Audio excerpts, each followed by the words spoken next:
Assalamualaikum warahmatullahi wabarakatuh. Perkenalkan, nama saya Muhammad Zuri Ramadan. NIM A11123162. Di sini saya akan mengerjakan tugas video mata kuliah Pembinaan dan Pengembangan Bahasa Indonesia dengan judul video Menjaga Jati Diri Bangsa.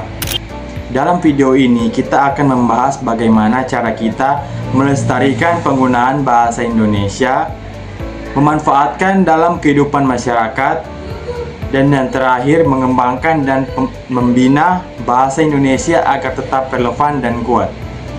Yang pertama, melestarikan bahasa Indonesia.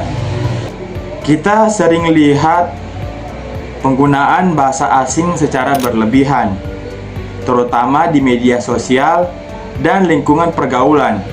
Bahkan tak jarang kita sendiri lupa menggunakan bahasa Indonesia yang baik dan benar.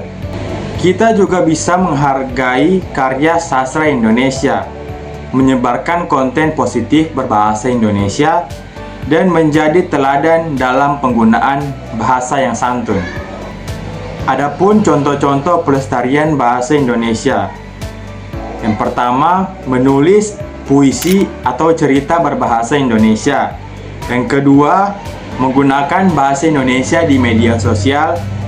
Dan yang terakhir, membaca karya sastra Indonesia. Yang selanjutnya, memanfaatkan bahasa Indonesia dalam kehidupan masyarakat.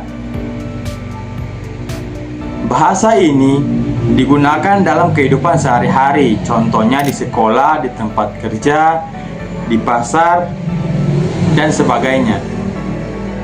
Bayangkan jika kita semua menggunakan bahasa daerah yang berbeda, tentu komunikasinya akan sangat sulit. Dengan bahasa Indonesia, saya bisa berkomunikasi dengan siapapun tanpa memandang latar belakang, budaya, atau daerah. Dalam masyarakat, pemanfaatan bahasa Indonesia menciptakan keteraturan, kejelasan, dan kesatuan.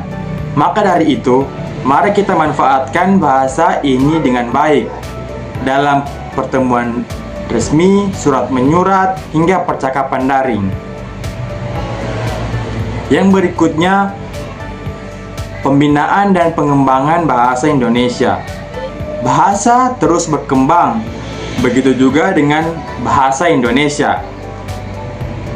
Pengembangan dan pembinaan bahasa dilakukan oleh berbagai pihak. Contohnya pemerintah, lembaga pendidikan, media, dan tentu saja kita sebagai masyarakat. Adapun proses pengembangan bahasa.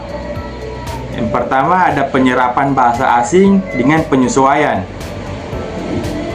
Yang kedua, ada penciptaan istilah baru dalam ilmu pengetahuan dan teknologi. Dan yang terakhir, pembuatan kamus, pedoman ejaan, dan tata bahasa.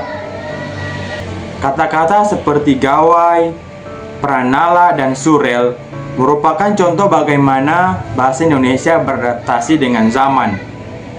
Generasi muda bisa berperan besar dalam pengembangan bahasa, misalnya menulis di blog atau media sosial, membuat video edukatif, dan menciptakan karya sastra modern.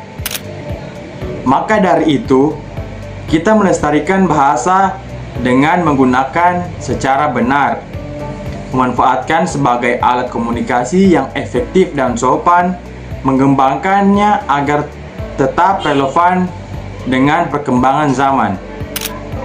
Mari kita bangga berbahasa Indonesia, karena melalui bahasa kita bisa membangun masa depan bangsa.